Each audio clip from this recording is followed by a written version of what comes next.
Bonsoir à tous et bienvenue au Flash d'information sur RTI2, la chaîne la plus proche de vous. Aujourd'hui est samedi et comme tous les samedis, dans notre rubrique Escale 225, nous vous ferons découvrir une autre merveille, tout comme Anoumambo.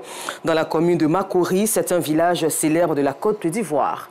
Dernier village ivoirien à la frontière ghanéenne dans le nord-est du pays, Soko est un village fondé par le peuple Sénufo, appelé Nafana, situé à 7 km de la ville de Bondoukou. Le village doit sa renommée à ces singes mystiques et mythiques qui font partie intégrante de la population villageoise avec qui ils vivent au quotidien. Dans le village de Soko, ces primates ont droit au même honneur funéraire qu'un être humain.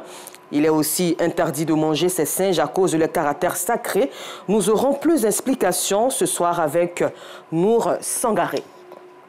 Octobre rose, la lutte contre le cancer continue et l'ONG Magnon a organisé en partenariat avec l'AS Ivoire Golf Club une compétition féminine du golf suivie d'une séance de dépistage du cancer du sein et du col de l'utérus. C'est une initiative qui vise à venir en aide aux femmes victimes du cancer. Maïssa Kogay, Afisata Karamoko, Dosso. Le cancer du sein, un mal pernicieux qui se manifeste par la multiplication de cellules anormales dans le sein, pouvant également se répandre dans le reste du corps.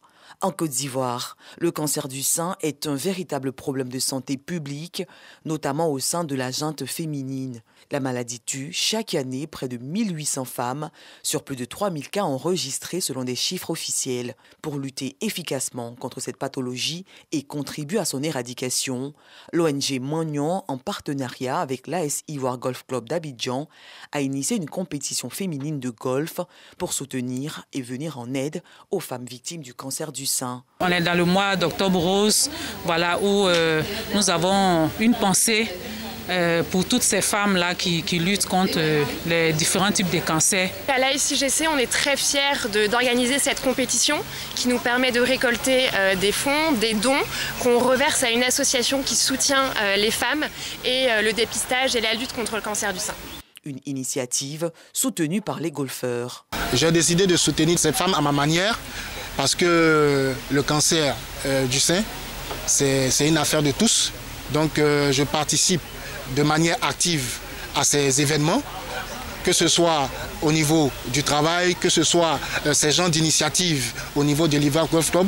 Après le golf, les membres de l'ONG Magnon ont investi les locaux de l'Institut des sciences et techniques de la communication ISTC Polytechnique, où elles ont procédé en collaboration avec la Fondation des femmes dynamiques Chounamite à une séance de dépistage gratuite des cancers du sein et du col de l'utérus. Aujourd'hui, à Abidjan, nous disposons de toutes les stratégies thérapeutiques pour lutter contre la maladie, mais l'un des éléments de meilleur pronostic, c'est un dépistage précoce. C'est pour ça que nous les appelons à venir se faire dépister. Lorsque ces deux cancers sont dépistés tôt, lorsque le cancer du sein est dépisté tôt, on peut en guérir et quelquefois même sans chirurgie. L'ONG Magnon œuvre pour le bien-être des veuves et orphelins. En ce mois d'octobre, elle a décidé de mettre un accent particulier sur la lutte contre le cancer du sein, première cause de mortalité chez la femme en Côte d'Ivoire. La lutte continue. Un peu plus loin d'Abidjan, l'AS Yamsoukro Boisflé d'Aloua constitue l'un des tronçons accidentogènes de la Côte d'Ivoire. Les engins à 2 et 3 roues sont plus impliqués dans ces accidents qui endeuillent de nombreuses familles. Pour tirer donc la sonnette d'alarme, l'ONG Code de la route investit le terrain de Bonon pour sensibiliser les conducteurs des engins à 2 et 3 roues sur l'importance du permis de conduire, le port du casque et le civisme routier. Et pour sa première sortie, l'ONG Code de la route a fait dans de plusieurs casques le point de Soro Corona ce soir.